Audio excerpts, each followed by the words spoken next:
السلام عليكم ورحمة الله وبركاته ومركل يا عشرة قونكال دوت كام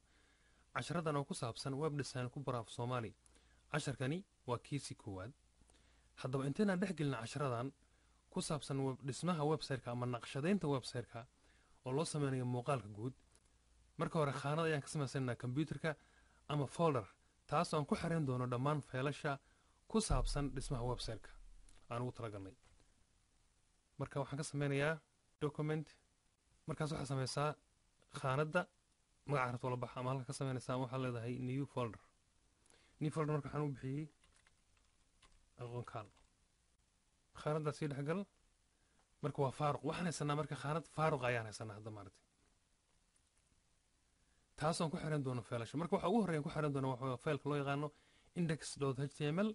oo ah faylka xambaara html-ka iyo faylka style.css oo ah faylka xambaara faylasha ama qoraalada ama xeerarka khuseeya naqshadaynta waxaan kaloo meeshan ka dhex samayn doonaa khaanad kale aan u bixino images taasoo aan ku xiran doono sawirada marka images u bixi halkaas mid kale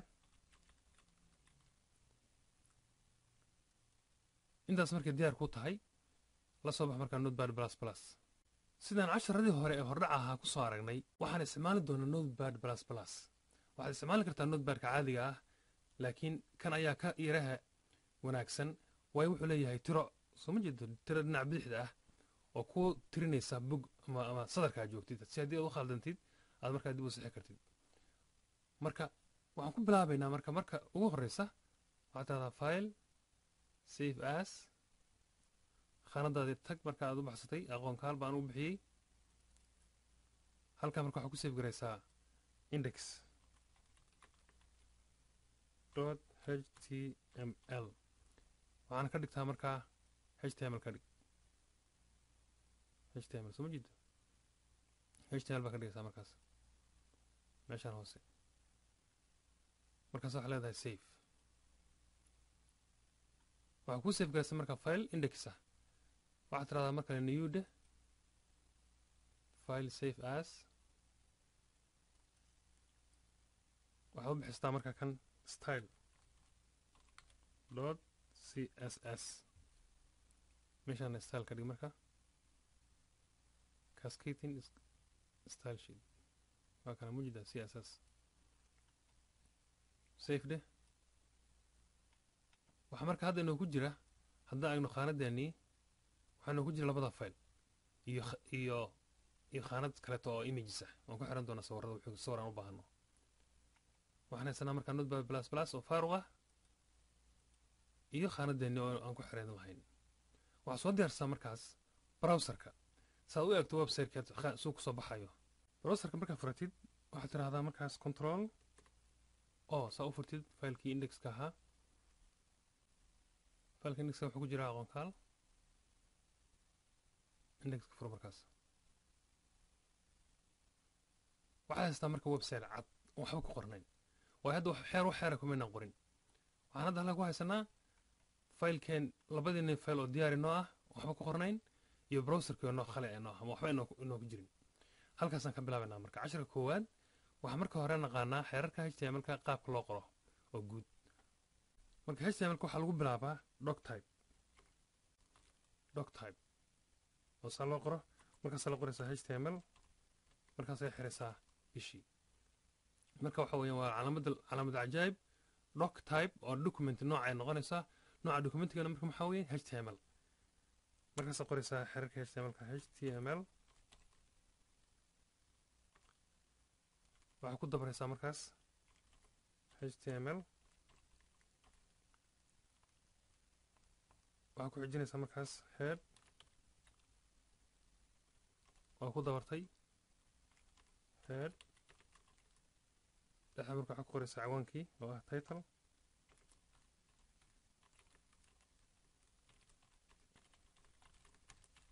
ciwaanka guud titleka xir intaa markaa qortid waxaad u timaadaa markaa bodigii body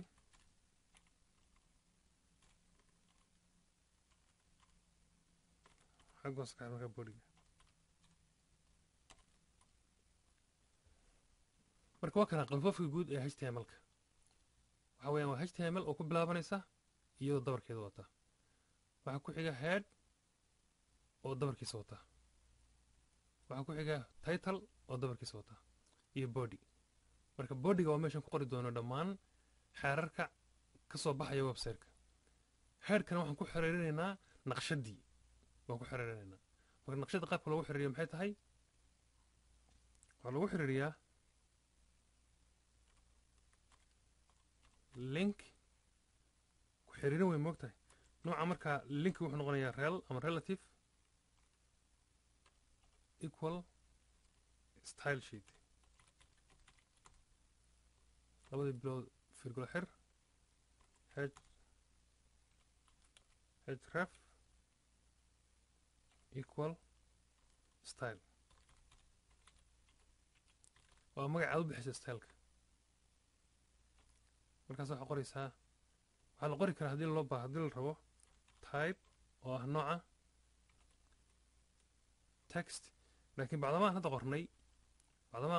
html aan ka dhignay html5 xeerkaa marka khasabna kuma aha inaan qorno keliya waxaan leenahay markaas noocay noqonaysa waa media aan ugu talagalay screenka ama shaashadda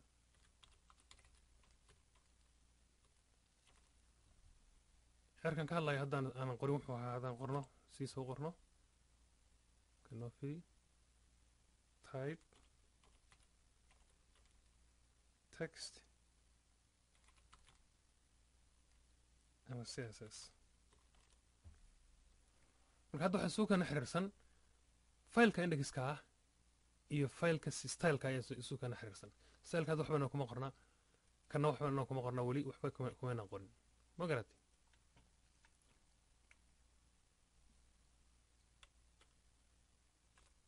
labadii fayl waxba kuma qornaa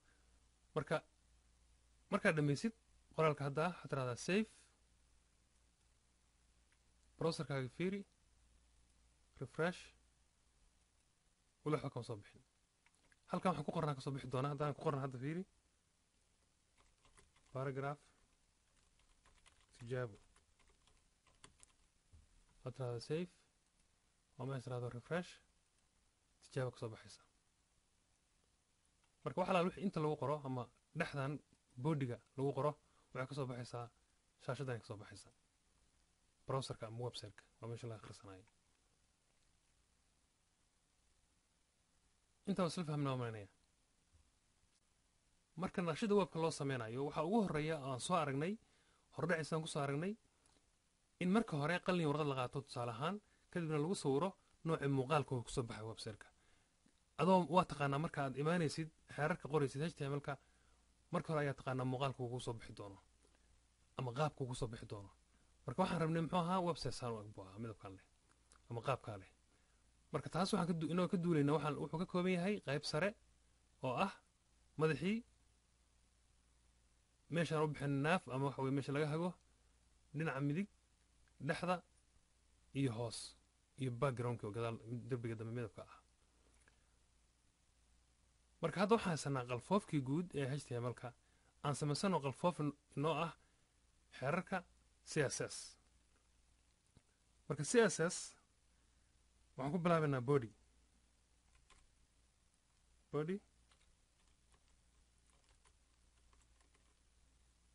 marka hadda waxba kuma qorin xeera waa meel faaruq inoo yahay body waa haysanaa marka bodygu muxuu noqonayaa waa kan guud ee midabka guud ee bejka u sameynaya waa bodygii ah waxaan ku xijinaynaa wax la yidhaahdo container oo ah id marka id container aan sameynaynaa haddaa xuusatid casharadii hordhaca ahaa ee html iyo css ku baraaf soomaaliya waxaan soo aragnay waxa la yidhaahdo id iyo class idga waxa weeyaan waxaa lagu qori karaa bejkaas ama halkaa bogba magacii la doono oo idga waxa lagu qori karaa hal mar oo keliya marka idga la yidhahdo container hal mar baan qoraynaa dib dambe ugu soo noqon maayo macnaa bejka mar kale kusoo noqon maayo xeerarkiisna marka waa arki doonaa insha allah marka containerka wuxuu noqonayaa midka xakumaya bejku inuu dhexda noo yimaado ama cabirkii aan doonna u samaysano haddaan waxaan ka dhigi karnaa inaan shaashadda ku buuxino ama ka yarayno intaan ama ka weynayno marka meeshaan ka xukumaynaa container baan bixinaynaa magacii la doona ayaa loo bixin karaa ama waxaa rabtaa oo bixin kartaa laakiin waxaan ku daasanaynaa container oo ah waa kelmadda badan loo isticmaalo haddaa aragto websiyada naqshadaha la naqshadaynayo qaabka loo isticmaalo marka haddii tusaale ahaan aad casharadan baratid si aad u fahamtid websiyada kale oo ku qoran luqadaha kale ayaan adeegsanaynaa kelmadaha ugu badan oo la adeegsado waxaan ku xijinaynaa id kale aan u bixinay headka maxaan yidhi waa madaxa sareeto waxaan ku xijinaynaa nav ama navigation lasoo gaabiyey waxaan ku xijinaynaa oo navigationka waxaan yidhi waa meeshaan linkiyadan ah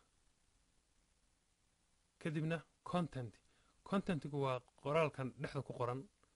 oo guud oo qoraalka la akhrisanaya waxaan bixinaynaa content iyaduna id kaletaa waxaan ku xijinaynaa sidebar oo dhinaca la xijinayo marka magacii doona hadha waa loo bixin karaa laakiin sidebar baan leenahay markaan sidebar waa dhinacan hadda midigta noo xiga dhankana sidebar ah iyo cagta hoose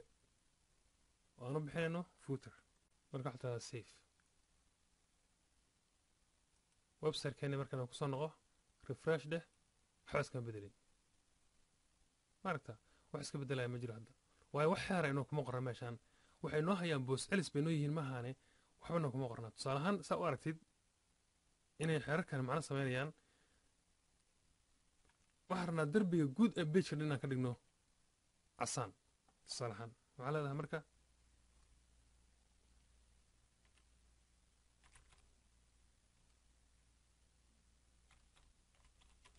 background laba dhibcood red save refresh soo maartid xeerka yarkaa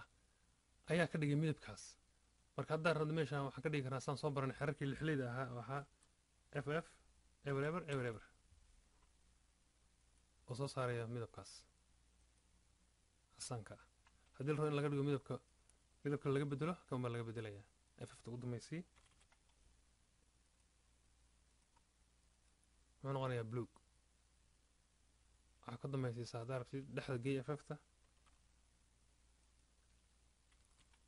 way noqda midabkaa refresh cagaarka ah midabadan marka qaabka loo isticmaalo haddaa rabtid inaad si xeel dheer u ogaatid dib ugu laabo casharadii hore ee hordhaca ahaa html iyo css ku baraaf soomaali kuwaasoo aan kusoo aragnay qaabka xeerkan uu shaqeeyo marka halka waxaa garanaysaa haddaan rabna inaan ka dhigno madow eber ka dhig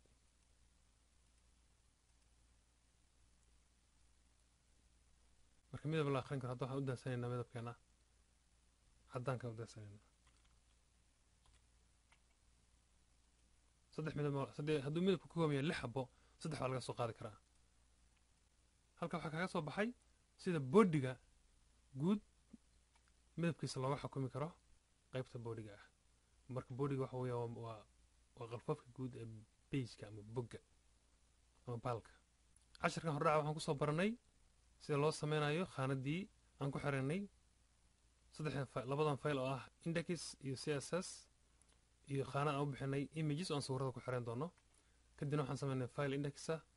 waan ku qornay xeerarka guud ee qalfoofka ah oo ah html-ka waxaan ku xiriirinay xeerka styleka oo ah ku jira faylka style.css magacii faylka loo bixiyo unbaa lagu qorayaa meeshaan waxaa rabtaa u bixin kartaa laakiin waa magaca ugu badan oo la isticmaalo ayaan adeegsanaynaa si aad u fahamtid hadhow xeerar kaleeto oo ku qoran luqadaha kale markaa aragtid wayn kugu noqon maarata wax qalaad kugu noqon casharkan horraaca inta ayaan ku jirnaa maantay wasalaamu calaykum waraxmatullahi wabarakaatuh wabilahi towfiiq